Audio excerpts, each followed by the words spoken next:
We're here. We're here.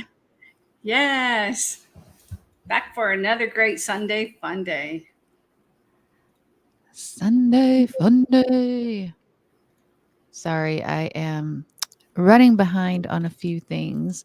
Per usual. I mean, would it be any different if I wasn't running behind? That's just normal, BB. It's All good. normal behavior for me. Yeah. Oh, I also apologize for last week. That's my fault as well. Hey, Tommy Travels. Tommy, hello. Well, that's life. Things happen. We get hiccups. Things happen. We never know what's going to take place. So, Sometimes life is just lifing and we have to just roll with what it's given us. So, yeah. Exactly. last week we were supposed to go live, everybody, but I ended up traveling, which I still was going to go live. But then the hotel wouldn't let us check in when we needed to check in, which ran us very close on time for the live show. And I was like, I am stressing way too much. I can't do this. So thank you all for your patience with me while we get here. Tonight is a little bit different than our normal murder mystery haunted history. We're actually going to be doing a panel discussion. We'll do these once a month. And this one is on the Menendez brothers. So I hope all of you have been researching. Oh my goodness. I've done all the research except for today's that they dropped another episode on where we're researching. And baby, I cannot believe everything that I have learned that I didn't realize about the Menendez brothers. So this is definitely going to be a great discussion, and I'm so glad that we're covering it. Yeah, it is pretty wild. No matter where people lie on whether or not they think that murdering the parents was like acceptable or wrong or whatever, the injustice that was done to these two men, the way that they were laughed at, made fun of, not heard, just there, it's not right. It's not right. But this was back in a time where the thought of a parent, a male parent, essaying a male child was just, that doesn't happen. That was like kind of the thought process back then, right? Yeah. Where we've grown a lot since then. But before we get all the way into the story, let's go ahead and welcome everyone in. Moon over Miami was very first in here. Yeah. Thank you for coming in. What do you have on your profile picture? Is that your friend? Do you like those? Scared me. We have Ashley, Tommy Travels, Catherine Cook, Okie Dokie, Okie Dokie, Shanna Craft, Morty's Adventure. Yes, hi Chad. Thank you for coming in. We have Tucker. And then as far as where did I travel to, we went right outside of Chicago again, this time to race electric cars. How cool is that? It's a wild world we live in. I bet that was fun. Oh, we got Lebo. Thank you for coming in, Lebo. Hello, hello. Okay, so who here needs a short story about who the Menendez brothers are? Raise your hand if you don't know anything about them. Shar of Hearts. Diane. Thank you all for coming in. All right. Now, for me, of course, I seen what was happening because it was televised, but I really didn't get into the whole depth of the trial. So all I really knew of is, of course, what they did to their parents and they got sentenced. That's all I knew until I started the research. Right, Tommy? Right? Hippie would be jealous. I know. It was on a racetrack. Hello. It was on a racetrack. I think the thank you. I appreciate that. the racetrack that he drove on, it was Polar Bear. You guys know him as Bulldog. Uh, $40,000 a year membership to this racetrack. That is just crazy. $6,000 a year. It's $45,000 to be a part. Oh, okay. $45,000 to be a member, and then you have to pay $6,000 a year on top of that in order to be a part of this racetrack. Holy moly. The amount of money that people have to just So did he out. like win a drawing or something where he was able to access to go do this, or was this part of like a perk? In order to know more about the vehicles and have a like Uh-huh. full understanding about the vehicles, the company likes them to drive them, Yeah. to work on them. Like they do a lot of training, and so in order to learn more about the vehicle, he got to go drive it. Well, then he Drive needs to tell them that he needs to learn more and go back. right. Right. That is crazy, right? There's a Yeah. guy who owns, I don't know if y'all know about cars, but there's a guy who owns McLarens, and he owns he owns so many of them and stores them there that when McLaren goes to do their teaching or driving, they rent out the guy's cars. I'm like, who has that kind of money? But Exactly. Wow. I could do so much good with all that money, right? Mhm. Okay. So, TikTok crew, if you guys can share to Grumpy and see if we can get him in here, I would greatly appreciate that. And Bobby. Okay, sorry. So back to hello, Gloria. Welcome in. So I'm with you on the sense that I knew about the Menendez brothers, which are Eric and Lyle Menendez. They were from a very wealthy family. Their dad was Jose, Joseph, but I think they called him Jose. Yeah, Jose. And then there was Kitty, which was the mother. And they were very, very wealthy. The dad was some kind of investment banker, like. Yeah, he had a lot of different trades, and he was also getting into, which I didn't realize was like the video industry as well. You know, like when Blockbuster started and so forth. Yeah. Yeah, he kind of was in all kinds of different areas. That's actually one of the things that he taught his sons was like to kind of diversify. Is that the right word? To like put your money here and there and in all these different areas. That way, if one fails, the other one still, And so even in the music industry, he was a part of the music industry as well. The father was, but actually, what was that band? I forgot that band name that he was. Menudo. Yeah, Menudo was the band. Which and that bored me. Yeah, we'll get more into Menudo later, but I just want to kind of talk about like money back then, okay? So that we kind of have an understanding of that. Back then, let's say in the 90s, $650,000 is a lot of money, right? That's a lot of money. But if you take that money and you imagine what it would be today, it would be $1,581,160. Wow. So that's the type of money we're talking about. We're talking big money. So the two brothers murdered their mother and their father, and they would have got away with it if they didn't tell their therapist that they did it. They were actually thinking that the neighbors were going to call, law enforcement because of just everything that transpired, and nobody called. They were waiting for that before they stopped.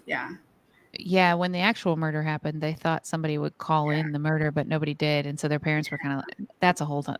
But they eventually confessed to their therapist, and then their therapist told the police, and then that's how they got caught. But they have said, these brothers, and this is where the twist to the case this is what everybody is kind of talking about now, is they had two trials. and we'll get into that as well. But they have said from the very beginning, they were telling the therapist that they confessed to. They had no idea the therapist was turning this into the police in any way, shape, or form. But they were telling the therapist that their father had SA'd them. They were being physically abused. They were being emotionally abused, and that they were just done. They were broken people because of what was happening to them. And that's why they did what they did, that it had nothing to do with money. When they were interviewed by the police, they said the same thing. Yeah. When they were on trial, both times, they said the same thing. But it was made out back in the 90s that these were spoiled rich kids who murdered their parents for money. And everyone believed it. Everyone believed it. Now, did you know about the mom? You heard about that as well. I take it that the mother was also involved? Yeah, go ahead and fill everybody in on the mother. So the father was the one that was accused of SAing them and Yeah. physically abusing them. Apparently, the father started this when Lyle, which is the oldest, right? Because it's Lyle and then Eric. Did I got that right? Pretty sure. Yeah. Checking my info here. Yeah, Lyle was 6 Lyle years. was 21 and Eric was 18 at the time. So it started when he was 6, and it ended when he was 8 from his father. And we've realized that it ended because then it started with Eric when Eric was 6. But the abuse didn't end there for Lyle, because that's when his mother started abusing Lyle. Sorry. I'm like, what was that? I can't tell you, but I'm feeding people popcorn. Okay. Okay. It's a joke. My mods say that I don't feed them, so I said I would sit here and throw popcorn at them, but I cannot not tell you. They didn't want me to tell you. They just wanted me to sit here and throw popcorn at the camera. To go with your popcorn. And Rose, I saw she popped in. Thank you for coming in, Rose. Yeah, they wanted me to sit here the whole show while you were talking and just throw popcorn at the camera and not tell you why I was doing it. I was like, I cannot do that. I'm like, what is that? Katie. There's your popcorn though, guys. Yeah. Okay. So the mom. Go on and tell us about the mom. Yeah, so the mom started with Lyle, and it lasted, man, I think till he was 13, or did it start at 13? I have my notes too. That's the thing. No, it ended until he was 13. Yeah. So when the father, stopped with Lyle and went to Eric, then the mother started with Lyle, and they had their favorites, which was crazy, and they were both pretty verbally abusive to both of the kids. But that's when Kat, right? She went by Kat. Kitty. I think it's Kitty. When Kitty started really being mean to Lyle because he put his foot down at 13 and he said, I'm done. And that's why she was getting so verbally, and I want to say also physically abusive to him because he put his foot down. Well, and what's really crazy is family. And okay, so the dad was a big executive, and people at the time that the cases were being heard were saying they were terrible parents. They were abusive. They were horrible. They were mean. The kids were abused. Like, people were literally backing up what these boys were saying. Yeah, it wasn't hidden. Yeah. No, there was even a cousin who Lyle or Eric told he was being SA'd, explained what was happening to him. He was like 6 or 7 when he told his cousin about this. Yeah. And his cousin was like, yeah, he told me it was happening to him. There's a letter somewhere. Problem was, they couldn't find the letter. Well, here's the thing. This is kicking up now, and there's fights to have their case reheard because the letter's been found. Oh, The really? letter that he wrote when he was a kid has been found. The aunt had it in a storage unit, and so the letter has now been found, and they're fighting to get it to be admissible in court. Now, I Also, wonder if the aunt knew she had it or if it was just among their belongings, because of what happened and it was it found. wasn't admissible in court before. They wouldn't allow it in court before. Oh, man. So now Wow. the letter's resurfaced, and we mentioned a little bit ago that the dad had invested in a band called Menudo. Hold on one second. I'm not And they were young boys. Yeah, I'm not pronouncing that correctly, but hold on. Let me Yeah, Menudo. get to the band here. I have a picture of them. I want you guys to see. This is a group of very young boys. Mm-hmm. And the way that this band came to be, there they were. Yeah. The way this band came to be is that the dad handpicked these young men to be a part of this band, took it to a record company and said, I want to produce them. I want to pay for them to.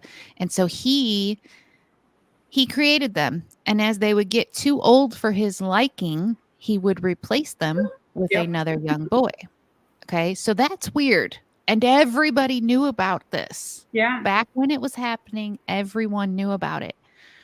Well, currently, today, let me find his name so I get this information correct here. Okay.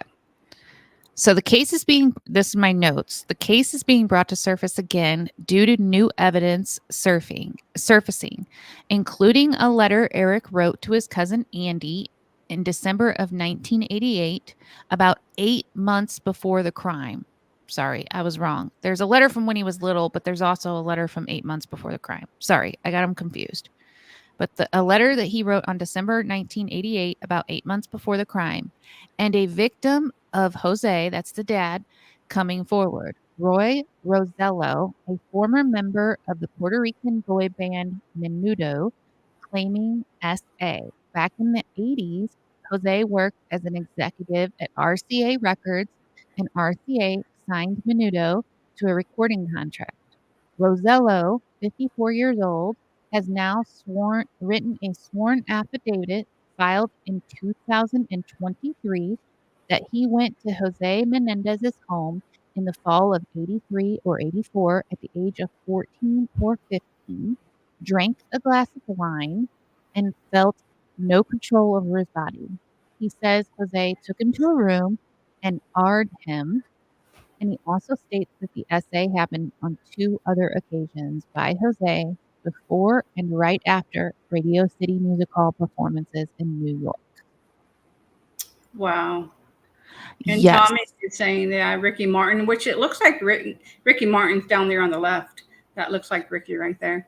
Came from that band. That is Ricky Martin down there on the left. And if you all have, I don't know how many people know Ricky Martin's story, but he has talked about being SA'd. So he's never named his abuser, but he has talked about being SA'd. And before you read that, BB, I was going to say that it wouldn't surprise me if he did something to these boys at the time because of just the history that he had with his sons and also the history that he had at his jobs being such a jerk. They all said he was just so strong-minded and would just belittle people, and he was just such they called him a tyrant. Yeah, because he made people like basically bow to him, adults, at his job, and it is so sad because all of this, if it would have been leaked, maybe it could have been prevented. Because look at all the additional victims, but like you're saying, it's in the 90s. Well, I think that's the thing. It was leaked. The information was out there. Yeah. But because it was in the 90s, no one wanted to wrap their head around the fact that a father would do this to his own children. Like, no Yeah. one. Everyone was like, there's no way. No way. They were made fun of. That's another picture I have on here. Oh, I clicked right to it. They were Yeah. made fun of. They were made fun of constantly. This is an SNL skit where they you can kind of see the same color shirt. I couldn't Yeah. find the exact same picture, but the boys were constantly in tears trying to relive what they had been through and tell everyone what they had been through, and it was made to be jokes.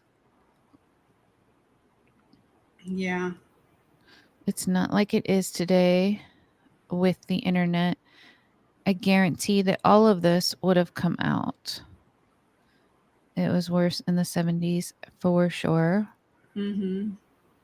The media really were not on their side back then. No, not at all. And the mom.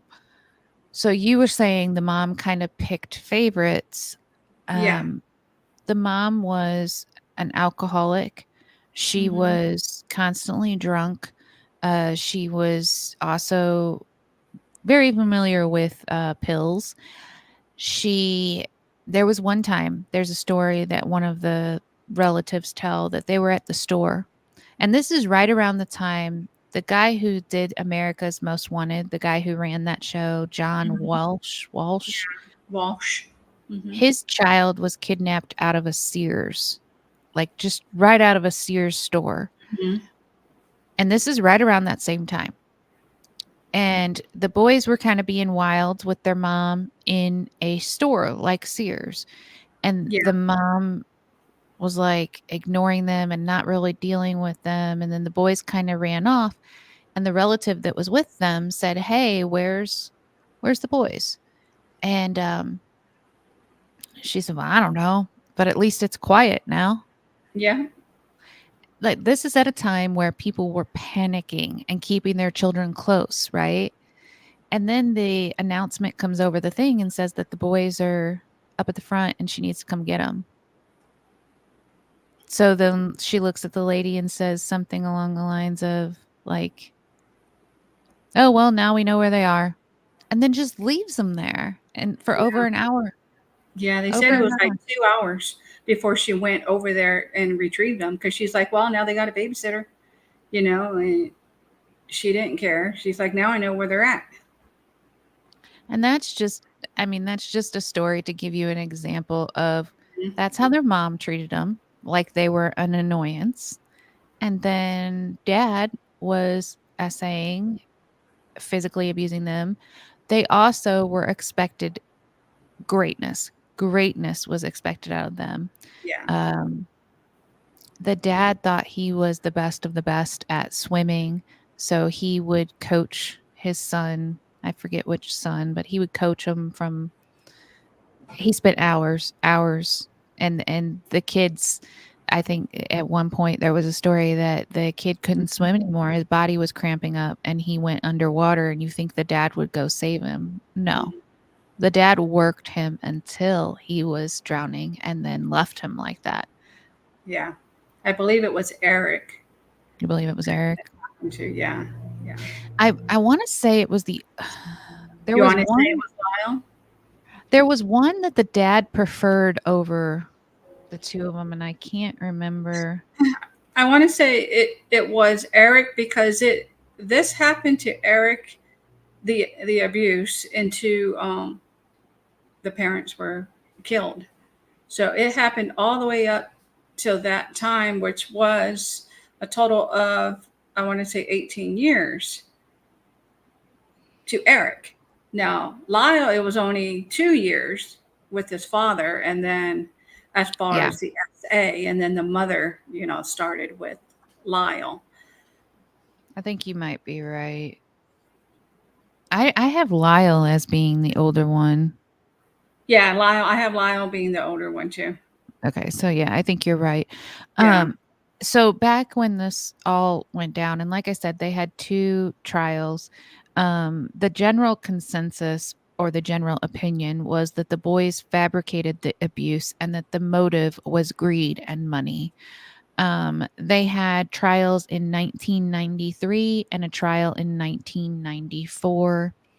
Let me just start this at the beginning again so you guys can kind of see. They were tried together for the first trial, and then they had one jury, which that ended up being a deadlock for each of the brothers, so no decision was actually made. So then they were tried again in 1995 to 1996, and they had one jury for the brothers, and then they were both convicted of first-degree murder and conspiracy to commit murder in 1996. They were sentenced to 2 consecutive life sentences without parole. Now, consecutive means that they have to serve those back to back. So after they get done serving their first life sentence, they start on their second life sentence. Things can and do happen, and we don't see it 100%. Yeah. It's extremely rare for any child or adult survivor of childhood SA to lie. What gets me is these boys were telling, okay, so Eric, he felt guilty. He felt bad. And so he got a hold of the therapist and he said, can I have an appointment? Let me back that up. Why did they have a therapist to begin with? This doesn't look good for them. What I am about to tell you does not look good. But remember, they were young and they were dumb, okay? But they were a part of some kind of robbery theft ring they got themselves involved with when they were young, like young teenagers. Now, mind you, everything that was going on at home, of course, they're going to act out. Yeah. So because they had gotten themselves in this theft ring thing, they were given this therapist to help them get better and stop making these bad choices. After the murder of their parents, Eric was really, really struggling. And so the therapist had been reaching out to them anyway, because he was kind of like a family friend. And he just wanted to be there for them because he figured they'd be struggling. And so Eric said, yeah, I do want to come talk to you. Can we talk? And he went to speak with them.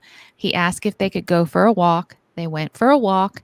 And then he confessed that him and Lyle had murdered their parents.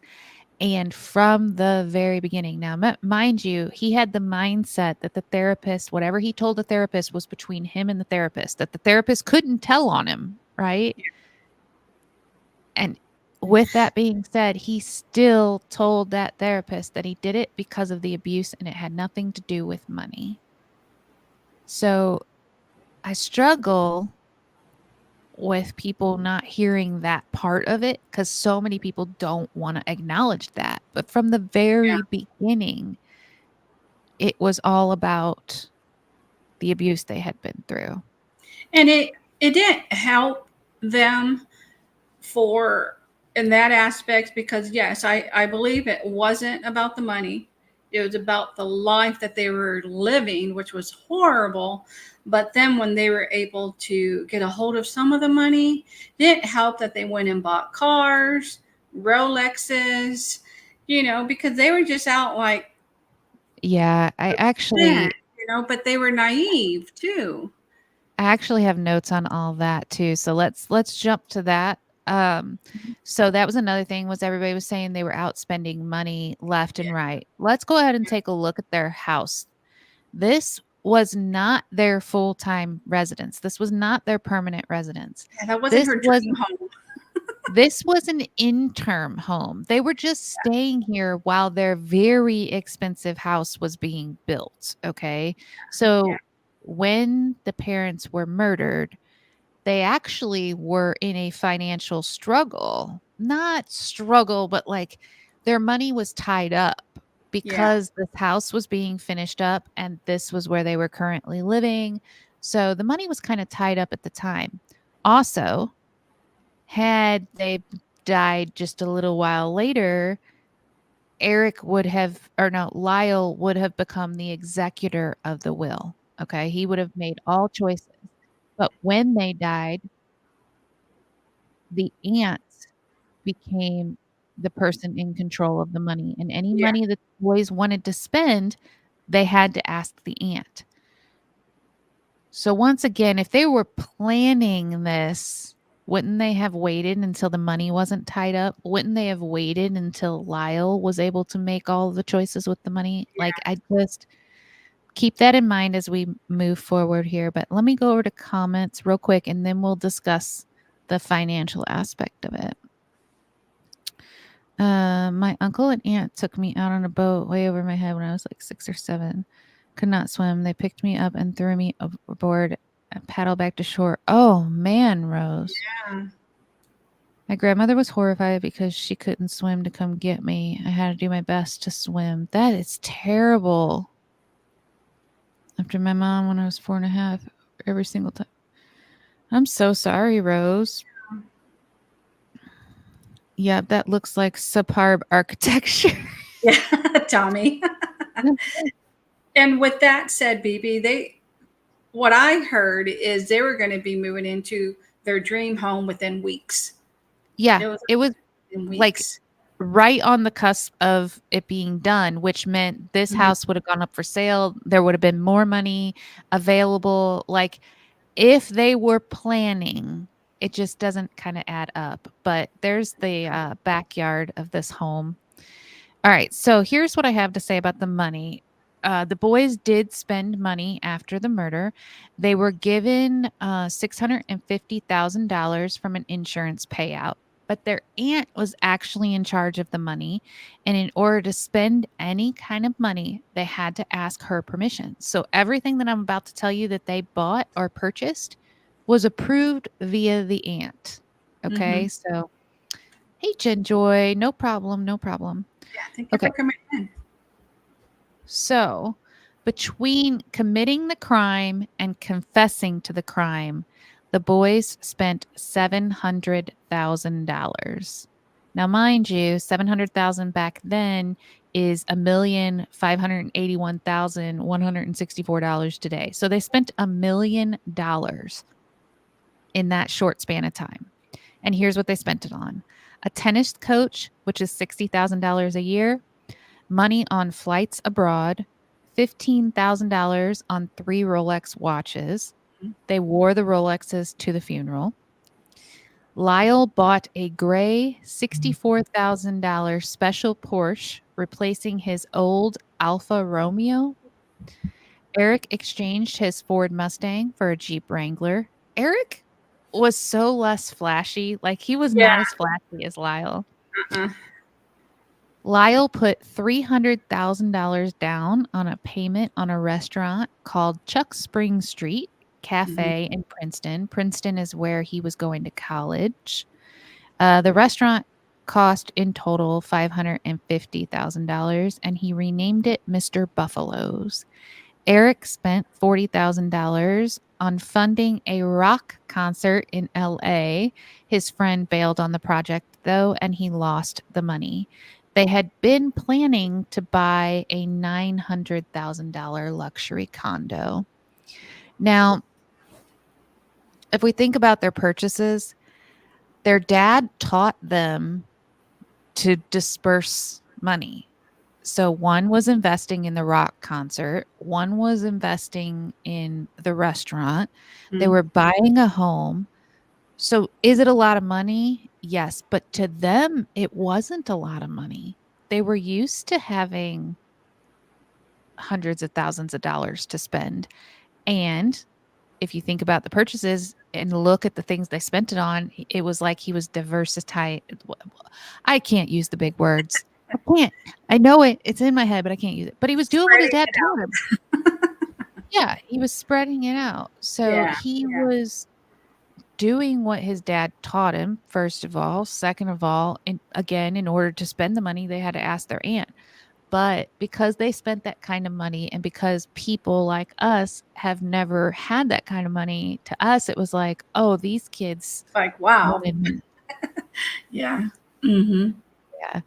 Like the restaurant. Okay, so the $15,000 Rolexes, that would be $36,000 in today's day and age. 40,000 for the concert would be 97,000 in today's day and age. And 300,000 would be 729,000. So kind of crazy. Yeah. And I want to make a point as far as, where people were saying that they thought it was about the money and it wasn't. Because they actually, when Eric told, when Lyle told Eric what was going on, and, Eric knew in the past because he confronted his dad about it. But when he actually Lyle confessed to his older brother, his dad threatened him as far as saying, do not tell anybody what's going on between us. So they were under the assumption that because since he broke his code of silence and told his older brother, now his parents, because his mom knew about it as well, what his dad was doing to them, they thought that they were coming after them and that they were going to murder them, because they made a point to tell them that they were going to cut them out of the will. They need to survive on their own.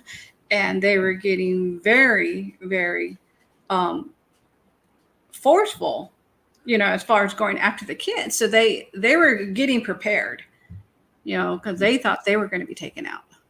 That was the other thing. I'm glad you brought that up.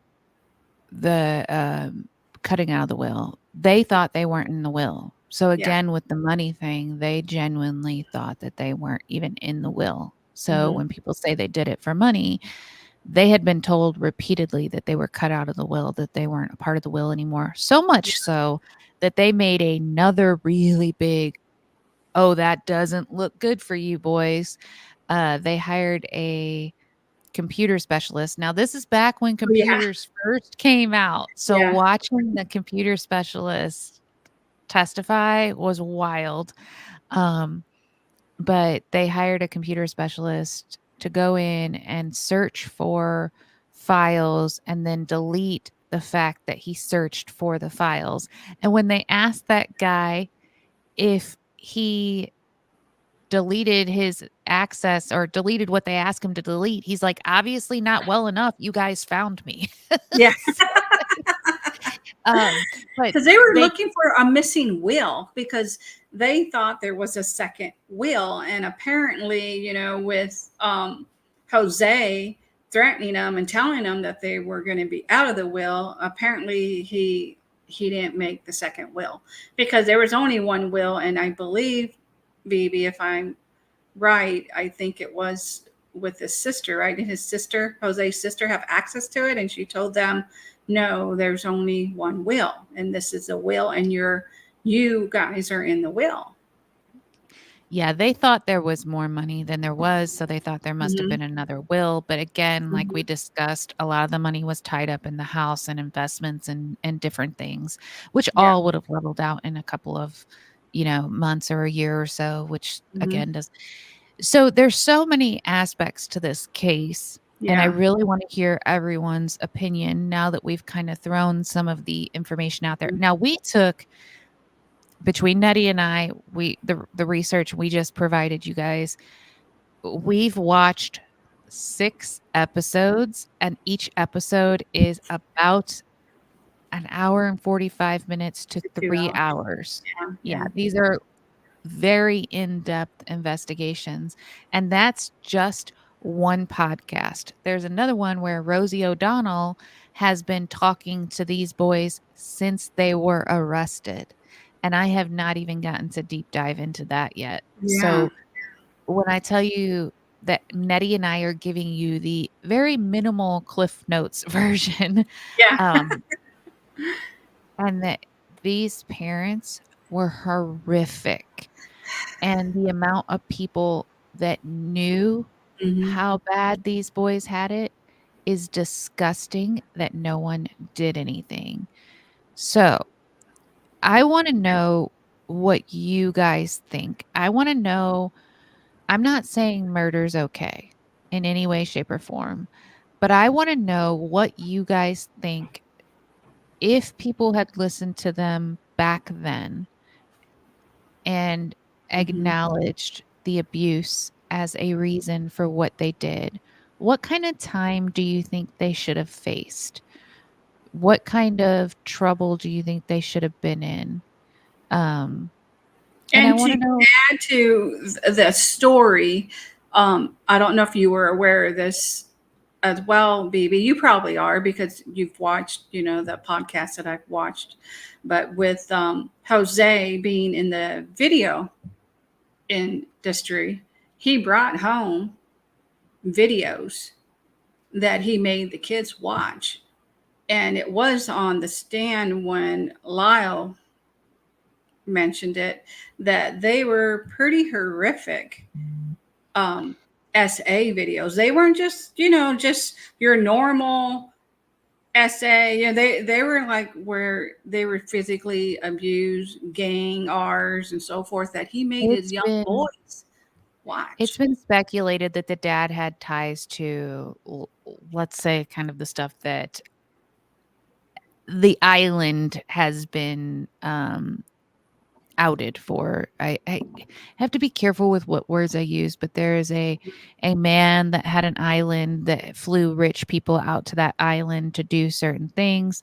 That man has been Yeah, exposed, and there's apparently been ties between the father and that man. So you can imagine the horrific things that Nettie's talking about.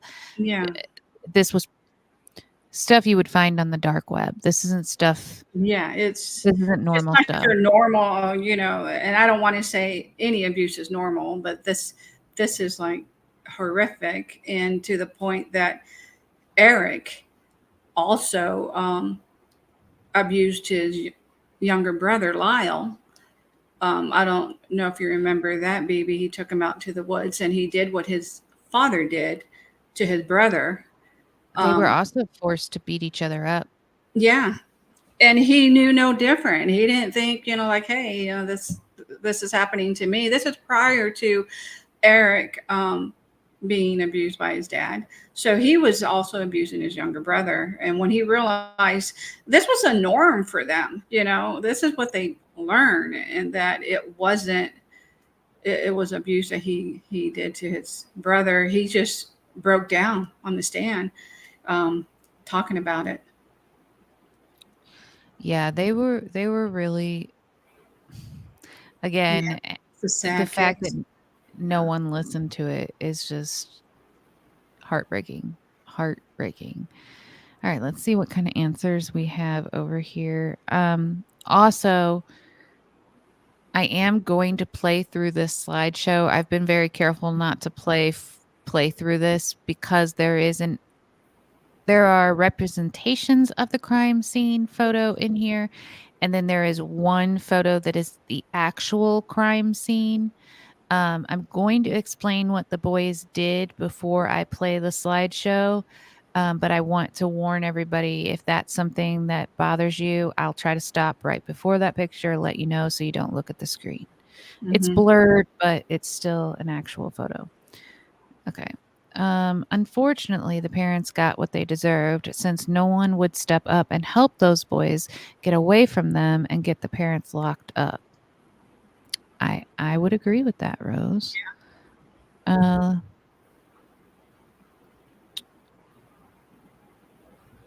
Let me see.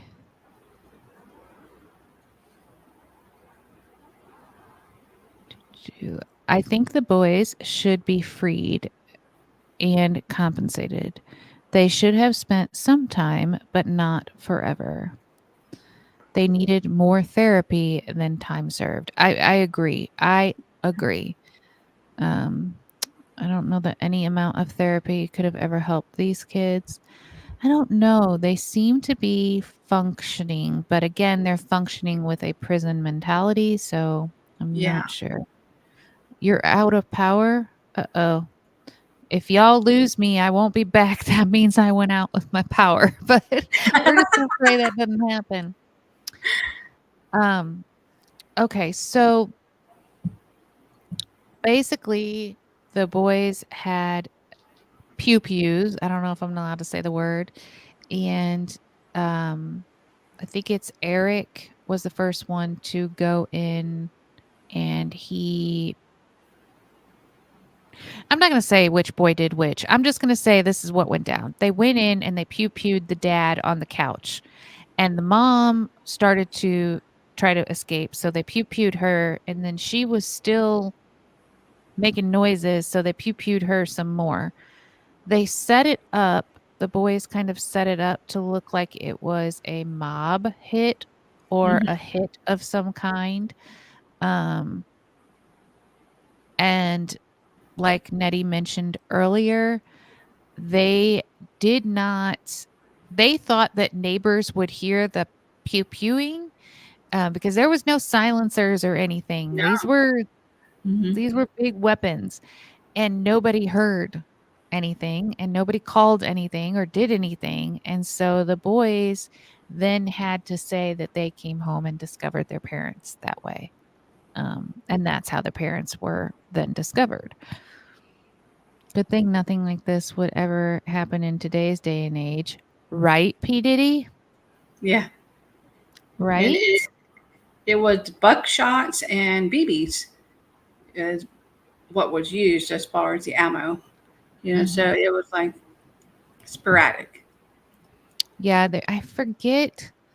I don't want to get the details wrong, but I want to say that like I don't know.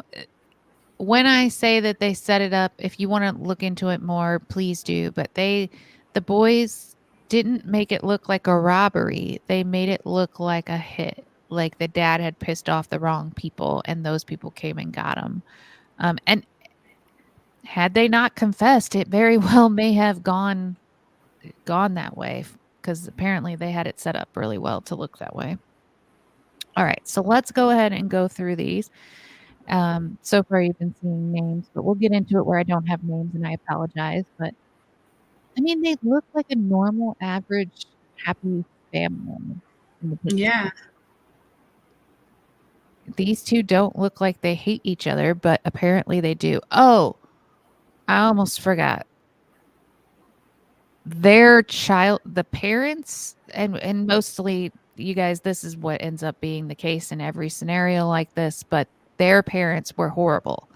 They come from extremely horrible backgrounds. Their mom, like Kitty's mom and dad, terrible. His mom and dad, terrible. There's a whole episode just breaking down the generational trauma and crap this family went through. So their And family, Jose wasn't faithful to Kitty, but oh no. he wanted Kitty because he wanted a wife to run the house. And she despised her kids because she lost her career by becoming a mother. So that was another part on why she didn't really care too much for her boys, because she felt like she ruined her career because Jose did not want her to be, how do you say it, BB, where she was like superior. She had to be a stay-at-home mom and raise the Mhm. kids, so that was happening there as well. Yeah, and I think she was trying to go into a career in like radio or broadcasting or Mm-hmm. something like that, but he wanted the stay-at-home mom. They both wanted the money, and so yeah. But yeah, I just forgot to mention that they come from a trauma family, uh, or trauma backgrounds. They didn't have a sister. It was Jose's sister that we were talking about. Oh yeah, so I think it was Jose's sister. It wasn't Kitty's sister, right? It was Jose's Yeah, sister. Jose's sister. Yeah, because I think Rose was thinking the boys had a sister, but we Yeah, were talking. no. Yeah, Jose's sister. Jose's sister and I believe Kitty had brothers and sisters as well, Mhm. the mom and the dad. So these are aunts and uncles. And Yeah. all the aunts and uncles, this will tell you how bad these two were.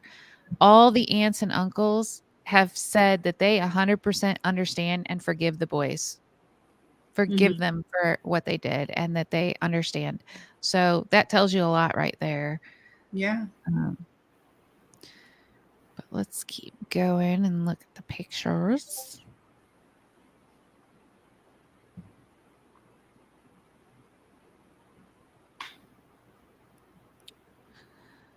Yeah, I can't believe this house was just the holdover house.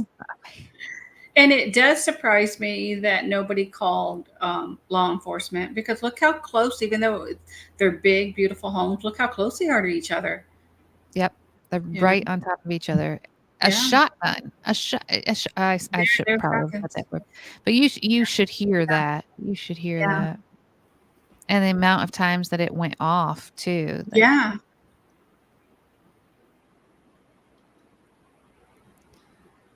okay, so this is an actual crime scene photo, but it doesn't have any of the bodies. So I thought, the next one is going to be from the movie because there was movie remake, and then after that is an actual photo because a lot of these photos were released on the internet. I don't know why someone would do that, but it was. And so I have it. If you don't want to watch, please look away now. But it does show kind of the position of, now this is from the movie. This is Mhm. not real, but it shows you that she was trying to get away. And what they're saying is, when they came through the doors, they kind of like just boom, they're there, with their weapons. That Jose stood up, and that's when it went to the lower extremities, and that pushed him back into the couch, and then the rest And happened. apparently they had been watching a movie or a Mhm. documentary. Eric had, or no, Lyle had maybe. And it gave them the idea because it was something about them, somebody often their parents. And so then Yeah. it gave them the idea. They began discussing it and then decided to go through with it. So they thought it out. I will say Hmm. that. This next photo, if you don't want to see, please look away. It's an actual photo. It is blurred, but look away if you don't want to see it. This is the actual crime scene. So she was trying to escape and they went ahead and finished the job. Yeah.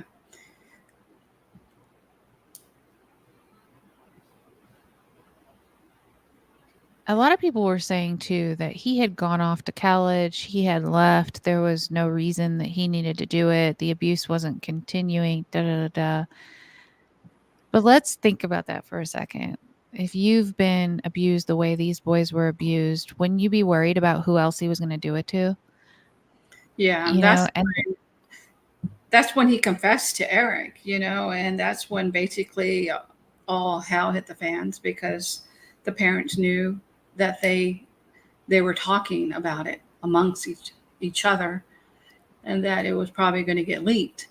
But yeah, why would he not want to help his younger sibling that was still in the home? one second.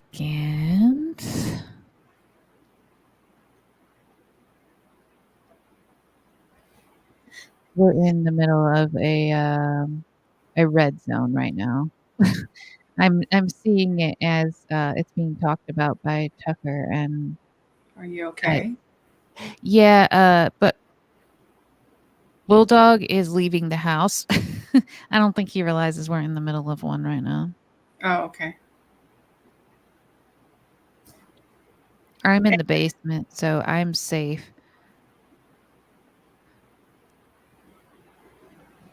And we still have power, so we're good. Okay. And then I also want to say that when um, Eric found out, no, yeah, when Eric found out that his mother knew the whole time, that he was under the impression she didn't know. what happened to him and his brother. But when she said, "You don't think I don't know what's been going on?" I think that's kind of what um, made them break, because they truly love their parents. But it just, I don't think they would have even attempted to do anything to her until they realized that she was aware, that she was just so cold blooded. She didn't care what was happening to them, you know. I just can't imagine as a mom sitting Yeah, back and allowing that, or looking your kid in the face and being like, "Yeah, I knew." I can't imagine as a child yeah. hearing that and just the shock that would come with that. Yeah. Severe trauma causes so many different thoughts, feelings, behaviors in each individual person. 100%. 100%. Everyone's going to react differently. Yeah.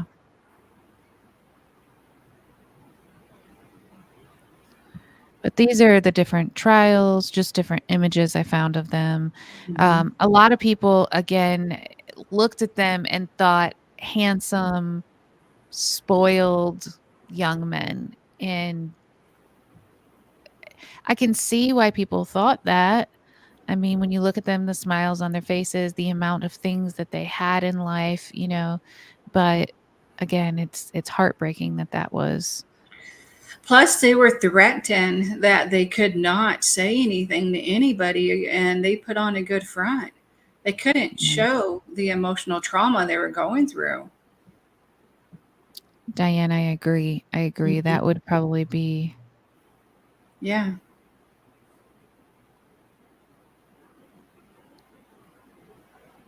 Go ahead and wait until the stream's over and then seek shelter.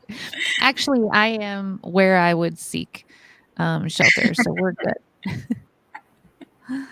Now, Live from the basement. live from the tornado. Everybody keep an eye out.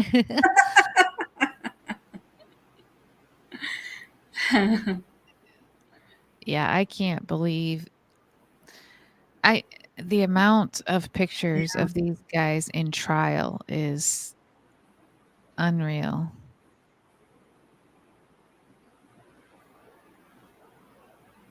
That's the Menudo Brothers or Menudo Band. I think that's it.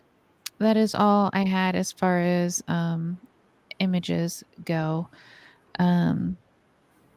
Say survivors learn to wear a mask so no one suspect what their life is. 100%. And you feel dirty, guilty, you feel like it's your fault in some way, or you could have changed it. A lot of the time people don't speak up because they won't be believed. Which, look, they weren't believed. They had proof, they had family, they had other people saying, and they still weren't believed. I do have the dolls. I put up my pops for right now, so I don't have my rocking chair dolls right here, but they're off camera. And then Nettie and I's babies are right here on a dresser. We just can't see them right now. Drusilla. And then, of course, we have Annabelle back there. Yeah, Annabelle always has to make an appearance. This is what put Court TV on the map. Yeah, I think I remember seeing something about this being one of the, or possibly was it the first case that was put on TV? Like televised, yeah. I want to say it was the first one televised, but I could be wrong. One of the first, if not the first. Yeah. So did anybody know something that we didn't share that you guys might want to share? Did we miss something that you could share with all of us, or is there anything you guys kind of want to say that? Again, I was really surprised with everything that I found that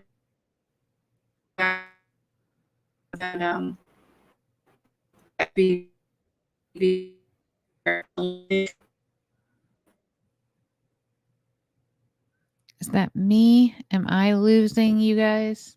Is the stream freezing for everybody, or did just Nettie freeze? May just be me. Can you hear me? I can hear you, but you're kind of freezing in and out on me, and I don't know if it's me or... I'm looking at you on the YouTube side. You look good. I think it's just me. I was told at 14, I told when I was 14, not believed, taken to a psychiatrist who confirmed I was telling the truth and advised to send me, we can hear you again, Nettie, send me to Okay. live with relatives and start therapy. Thank you guys. Thank you. Yeah, sadly, I think nowadays more people are believed because I think it's shifted, and you're supposed to, as a society, we're supposed to believe until we're shown that it's not true, right? You're supposed to automatically believe victims now. And that's a huge shift from where it was before, where the victim needed to prove that it happened. Which, how do you prove something happened when the person that's doing it is going above and beyond to hide it? I don't know. I'm really sorry that nothing was done, Diane. I'm very sorry. Yeah, but I think we come from, and I don't know. I'm not saying that bad things need to happen to create good people, but a lot of us who have become the most kind, caring, and loving humans have actually been hurt and been through the most traumatic things. And I think that trauma brings about that ability to care and go above and beyond to like look out for others, because you know what pain feels like. So I don't wish pain on anybody, but I think a lot of the adults who lived through all of the 90s and 80s and 70s have a little bit more Compassion. Compassion, a little bit more compassion, because they've... And to break the cycle, because sometimes that's hard because that's the norm for you. And if you can break the cycle, you know, that I commend you. I agree. Yeah. Shaco coming in here late. Where have you coming in? Where have you been, sir? I told and got, every time I told. That's why I finally threatened an aunt and turned to alcohol very young. I'm so sorry, Rose. I'm so sorry. I know with the things I went through, I was trained to not tell. I was taught not to tell, because if I told, I would be taken away and put in a worse situation than I was already in. Like I was made to fear things. Yeah, you didn't have a voice, but that's what you were trained, because you knew what the circumstance was going to be if you did have a voice. You know, yeah, so like I had a full-on handprint bruised into my face from how hard I was hit, and there was no hiding it. Like I was a itty bitty kid. I didn't know how to use makeup. I didn't know how to hide it. I just had to walk around with this thing on my face. And it was so bad, I ended up having to go to the doctor. Well, the doctor knew exactly what had happened to me without me telling them. And arrests were made. And then that person was released that night. And I was in trouble, and I was beat again that night because I must have told somebody. And I was like, I didn't tell anybody. But yeah, unfortunately, that was kind of the times back then. I very much hope that the Menendez brothers get a fair shot at being heard again in today's society, where they are believed when the proof is given. Because the proof was given back then and it just wasn't believed. Yeah. And I agree with Tommy's comment, but it stems to like what BB's saying, as far as they didn't have a voice. They weren't being heard. Do I agree that they should have done what they did? I don't think anybody should, but I still believe they should have a voice, if people would have been there for them during that time. I don't think this would have happened. Shaco, I wish I could reach through and give you a big hug. I am sorry the universe is doing that to you.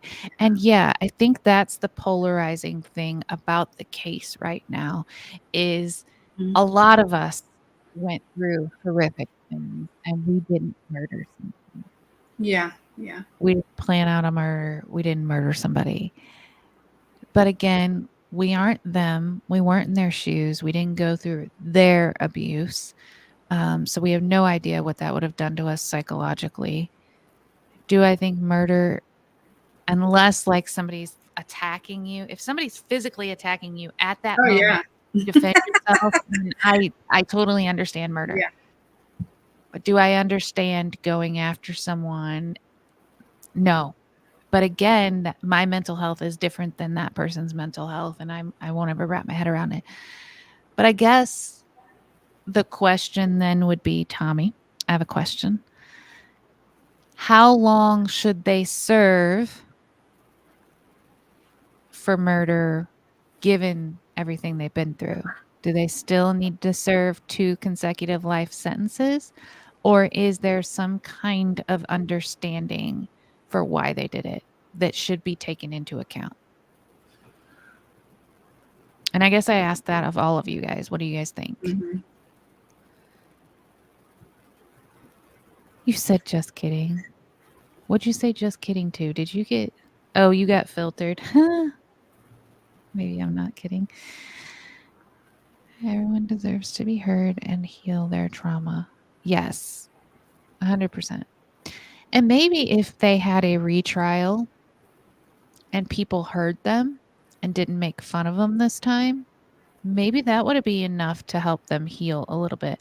Oh, so what have the boys been up to since they've been in jail? We didn't talk about that. This kind of shocked me.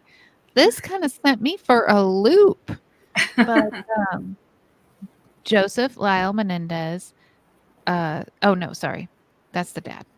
Yeah. Lyle Menendez was married to Anna Erickson from 1996 to 2001. And then he got divorced, and he's currently married to Rebecca Sneed, and he remarried her in 2003. Eric Menendez got married to Tammy Menendez in 1999 and is still currently married. So Tammy Menendez is what? She had the same last name? And they got married, so they're married Oh, now. okay. That confused me when you said she got married to Tammy Menendez. No, I don't know her previous last name, but her last name now is Menendez. Okay. But that would be weird if he married her older. I'm like, who is she? A drama. No, they didn't have her name. But yeah, Lyle's been married and divorced and remarried. And then Eric is currently married to somebody he married in 1999. That's a really long lasting relationship. Yeah. And if I didn't know they were married. I didn't. Yeah. So that's news to me. Yeah, I didn't either until I was kind of researching everything. I kept my knife till I moved out. I would have used it if they came near me. I can't imagine going after someone. Yeah. I think it's different if you're being like full on attacked versus planning out something. I do think that there needs to be ramifications for that action. Mm-hmm. That's a little harder to wrap your head around. Everyone that knew what was going on and did nothing, guilty in my opinion, because they could have stopped it and didn't. So other people should also be held accountable. That's very true as well. Yeah. Why aren't other people held accountable for knowing and not doing anything? Yeah. He's doing fantastic. He married his first cousin. I was confused. I was. Shaco, thank you for always making me giggle. No, they pre-planned and murdered 2 people. They are guilty of that. If it were a self-defense situation, that would be different. I agree. Mm-hmm. I agree. I don't think it's classified as self-defense in any way, shape, or form. Yeah. But I do wonder if they were mentally stable, or if they're because I thought the same as Tommy. I truly did. And 2, I realized that they were both terrified thinking that their parents were coming to get them. Because once, the younger brother, Eric, told Lyle, the parents said they were coming to get them. They were on the defense. They were scared. They locked themselves up in their bedroom. They were trying to break in their room. And, they truly felt like they had to protect themselves, and we're going to get you before you get us. And I had no idea that this happened, in their mindset. They're like, we told, they know, we're going to tell others, we got to protect ourselves. I guess, yeah. I guess that's where I'm kind of, taking, I'm stuck in the middle.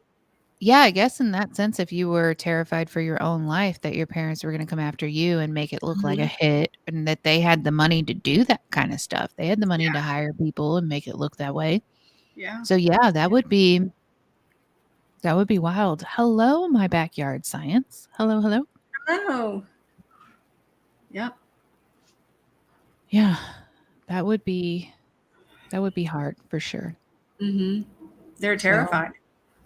We're going to take you out before you take us out. I think this was definitely a very interesting, I enjoyed taking time and diving into this subject. I hope you guys enjoyed kind of chit-chatting about it tonight, and maybe you guys learned some stuff that you didn't know back then.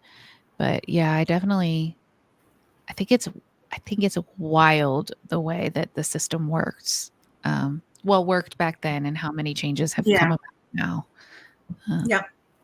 And then Nettie, you kind of have something coming up for, is it going to be next week that we're going to cover it? Yeah, we have an update. I want to see how long this update's going to be, because I may be able to do 2 depending, but we have an update on don't get brain locked. Dylan Rounds. Yeah, Dylan Rounds. And I also saw that we have another update on Heather Mack. Heather Mack is a daughter that killed her mother with her boyfriend and stuffed her in a suitcase. Yeah, so she also has an update. So depending on how long the update is on Dylan, I may be able to put 2 updates together. So we have that coming this following Sunday.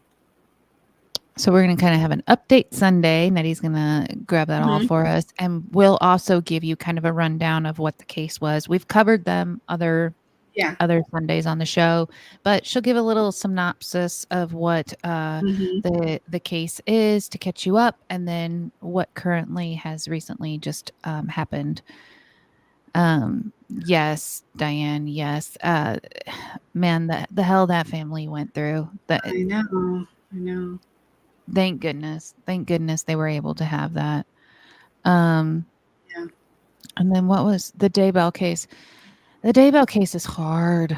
That's a hard one. There's another case that's similar to the Daybell case that is a YouTuber that kind of was doing the same thing. Luckily, her kids didn't lose their life, but they were severely abused. And it was all religion-based. Those are really hard cases to cover because they involve children. There was a lot more to the story than what I knew from back then, for sure. And then Shanna said she learned a lot. I'm glad we could bring you guys all the information. And we love doing these podcasts once a month. And then, of course, I don't know if you are aware of this in the chat, that we do welcome guests on a panel. If you want to come up with us, we would love to have them on. Yeah, anytime anyone has information,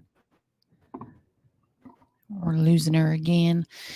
Anytime anyone has information or knows a lot about a case or is very interested in something we're talking about, feel free. We'll have you up on the panel with us to discuss it. We'd love to start having guests come up and talk with us. So definitely let us know if that is you and you'd like to do that. She's moving again. I see her. Am I moving? You're Okay. moving. I'm glad you're attending the grill. What are you making, my backyard science? What meal we having? I've had a roast in the crock pot all day, so I'm very excited for that tonight. Wow. And you could have a safe Memorial weekend, and if you're on, well,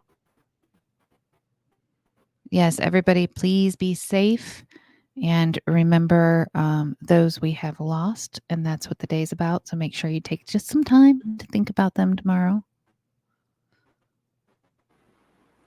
All right. yes, for sure.